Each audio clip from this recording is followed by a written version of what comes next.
Success platform channel में सभी का स्वागत है। Delhi police constable computer set number 26 third shift 10/12/2020 में जो आपके 10 क्वेश्चन पूछे गए हैं, इन 10 क्वेश्चन से जितने भी एक्स्ट्रा फैक्टर क्वेश्चन बनेंगे सभी को हम कवर करेंगे। हमारा टारगेट है कंप्यूटर में 10 में से 10 नंबर लेकर आना। ये तभी संभव हो पाएगा जब आप टॉपिक वाइज सभी टॉपिक को कवर करते हुए चलोगे और अच्छे से उसे कंप्लीट करोगे। जैसे कि आपका एमएस वर्ड से जितने भी अभी तक 25 शिफ्ट में मैं आपको क्वेश्चन करा चुका हूं, सभी के सभी को साथ के साथ एक पेज पर नोट डाउन कर लीजिएगा। एमएस एक्सेल के एक साथ, फुल फॉर्म के एक साथ, फॉर्मूले वाले एक साथ। जब यदि आप ऐसा करोगे तो लगभग आपके 15 से लेकर 20 पेज में कंप्लीट ये 38 सेट के नोट्स कंप्लीट हो जाएंगे और इससे बाहर आपका इस बार भी एक भी क्वेश्चन जाने वाला नहीं है, क्योंकि इतनी डिटेल से मैं आपको करा चुका हूं, सब कुछ आपका कवर हो रहा है। Question number first, MS word 2007 में सेल के वर्टिकल अलाइनमेंट को संयोजित करने के लिए टेबल प्रॉपर्टी विंडो में किस टैब का आपका प्रयोग किया जा सकता है? इसका क्वेश्चन नंबर फर्स्ट का आपका राइट आंसर हो जाएगा ऑप्शन नंबर 2 सेल। देखो 2 पर, ऑप्शन नंबर 2 पर 3 ऑप्शन नंबर है, इस बात का ध्यान रखना। सेल कौन से नंबर पे है आपका? काउंटिंग में तो है आपका तीसरे नंबर पर, जबकि ऑप्शन है कौन सा? 2, इसलिए आपको ऑप्शन नंबर 2 टिक करना है, जो कि सेल आपका राइट आंसर हो जाएगा। ये आपका कहां पर शो होते हैं? ये आपका वर्टिकल अलाइनमेंट है, हॉरिजॉन्टल, मोर ऑप्शन यहाँ पर क्लिक करोगे मोर ऑप्शन आएगा। डायरेक्ट जो भी आपको वर्टिकल हॉरिजॉन्टल जो भी अलाइनमेंट लेना है उस पर क्लिक करोगे तुम्हारे सामने शो हो जाएगा।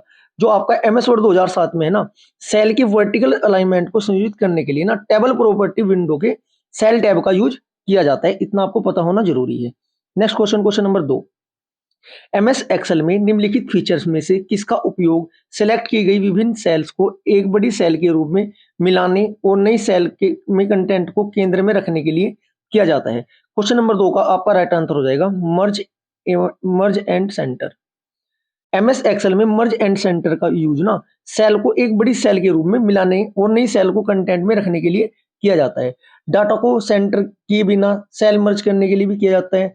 मर्ज किए गए सेल पर क्लिक करें और क्लिक करने के बाद फिर मर्ज एंड सेंटर के आगे बाई साइड या मध्य में अलाइनमेंट का ऑप्शन होगा, उस पर क्लिक करेंगे तभी आपका ऑप्शन ओपन हो जाएगा। मर्ज और सेंटर एक्सेल की एक विशेषता यह है कि ये है ना नए सेल को जोड़ती है और पहले सेल की जो इसमें डाटा होता है ना उसे केंद्र में रखती है। नेक्स्ट क्वेश्चन, क्वेश्चन नंबर 3, निम्नलिखित में से कौन सा विकल्प डॉक्यूमेंट में टेक्स्ट के वर्टिकल अलाइनमेंट को फॉर्मेट करने की क्षमता प्रदान करता है और इसका प्रयोग एमएस वर्ड में डॉक्यूमेंट विंडो में टेक्स्ट की एक पंक्ति पर टैब स्टैम्प सेट करने के लिए किया जाता है? क्वेश्चन नंबर 3 का आपका राइट आंसर हो जाएगा रूलर बार। ऑप्शन नंबर 2 आपका रूलर बार। जो रूलर बार डॉक्यूमेंट में ना टेक्स्ट के वर्टिकल अलाइनमेंट को फॉर्मेट करने की कैपेसिटी रखता है।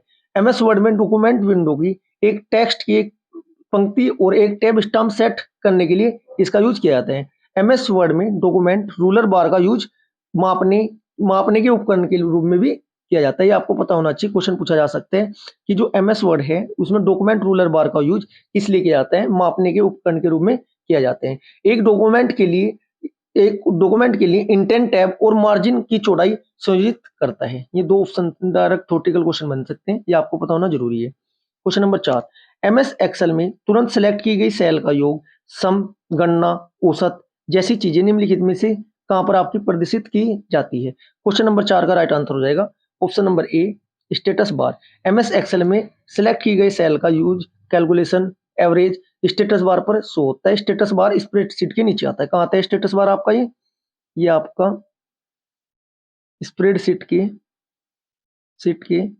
ये आपके उसके नीचे आता है।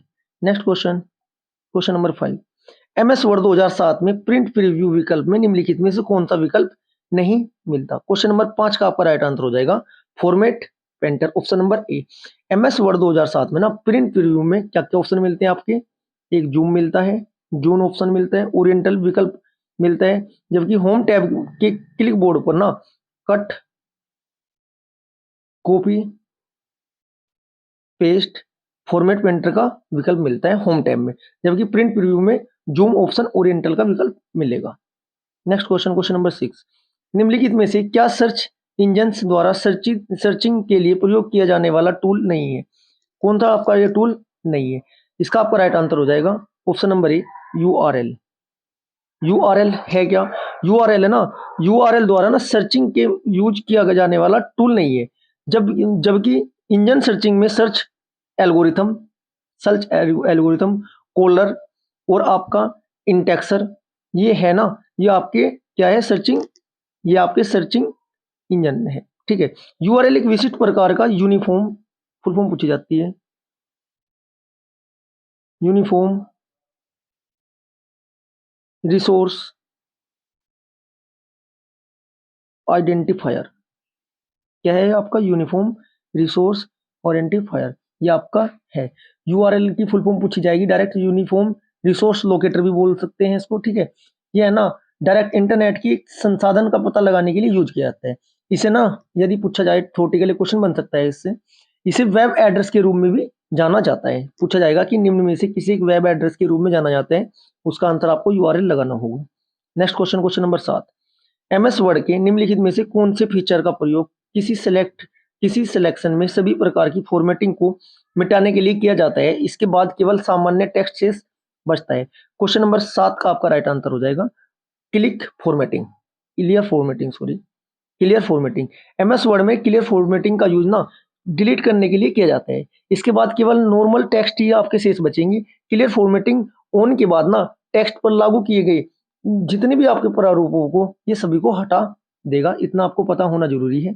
इसमें क्लियर फॉर्मेटिंग फंक्शन के साथ ना क्या क्या होता है, चयनित टेक्स्ट, पैराग्राफ, संपूर्ण टेक्स्ट, ब्लॉक पर जितने भी आपके फॉर्मेटिंग होंगे सभी को ये हटा देगा।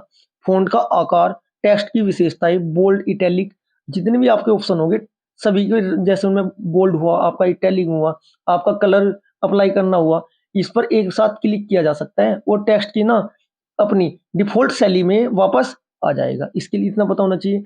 एक क्वेश्चन और बनता है इसका, किसी किसी डॉक्यूमेंट के सभी टेक्स्ट का चयन करने के लिए ना कंट्रोल+A का प्रयोग किया जाता है। इसका क्या, कंट्रोल+A का प्रयोग किया जाता है और फिर टेक्स्ट में फॉर्मेटिंग हटाने के लिए सभी फॉर्मेटिंग साफ करे बटन पर ना क्लिक कर देंगे, डायरेक्ट आपका ये हट जाएगा।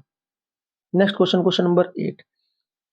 ई बैंकिंग सेवाओं के लिए संदर्भ में एनईएफटी का पूर्ण रूप क्या है? क्वेश्चन नंबर आपका 8 का राइट आंसर हो जाएगा national electronics fund transfer. National electronics fund transfer direct पूछा जाएगा। अभी तक 25 मैं आपको सेट करा चुका हूँ, 25 सेट में लगभग एक फुल फॉर्म सभी सेट में आई है। आप सभी स्टूडेंट को एक कार्य करना चाहिए, यदि आप 10 में से 10 नंबर लेकर आना चाहते हो, उन सभी को एक पेज पर नोट डाउन कर लीजिएगा, क्योंकि आने वाले एग्जाम में सभी क्वेश्चन रिपीट होंगे, बस एक्स्ट्रा फैक्ट से रिपीट होंगे। डायरेक्ट क्वेश्चन भी रिपीट होने के चांस कम होते हैं, क्योंकि एक्स्ट्रा फैक्ट से ज्यादा रिपीट क्वेश्चन आपके होते हैं। ये आपको अब ये पता होना चाहिए। एनईएफटी क्या है? नेशनल इलेक्ट्रॉनिक्स फंड ट्रांसफर है ना, जो सिस्टम है पूरे देश में सभी बैंकों के खाते में पैसे भेजने की सुविधा प्रदान करता है। और एनईएफटी में ना पैसा भेजने के लिए बैंक में जाने की भी जरूरत नहीं पड़ती है, ऑनलाइन आपका ट्रांसफर करने में मदद करता है। Next question, question number 9। Delete किए गए किसी भी ईमेल को स्टोर करने के लिए आमतौर पर निम्नलिखित में किस फोल्डर का प्रयोग किया जाता है? क्वेश्चन नंबर 9 का आपका राइट आंसर होगा ट्रेस। इसका क्या जाता है? ट्रेस। डिलीट किए गए ईमेल आमतौर पर कहाँ किस फोल्डर में होते हैं? आपके ट्रेस फोल्डर में। एक ट्रेस फोल्डर में निर्धारित समय के लिए स्टोर किए जा सकते हैं। ठीक है जी। यदि आप अपने इस इनबॉक्स में ना कोई ईमेल हटाते हैं तो वो शुरू में ट्रेस फोल्डर में ही डाल दिया जाता है। Next question, question number 10। MS Excel 2007 में निम्नलिखित में से कौन सा लॉजिकल फंक्शन यह जांच करता है कि क्या सभी तर्क सही है, और यदि सभी तर्क सही होंगे तो ट्रू के रूप में वह परिणाम दर्शाता है? इसका आपका राइट आंसर होगा AND।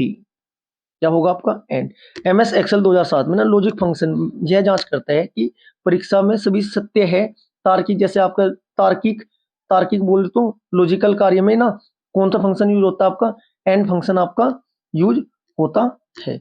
यदि आपको क्लास अच्छी लगी है, वीडियो को लाइक करें, शेयर करें और चैनल को सब्सक्राइब करें। Thank you.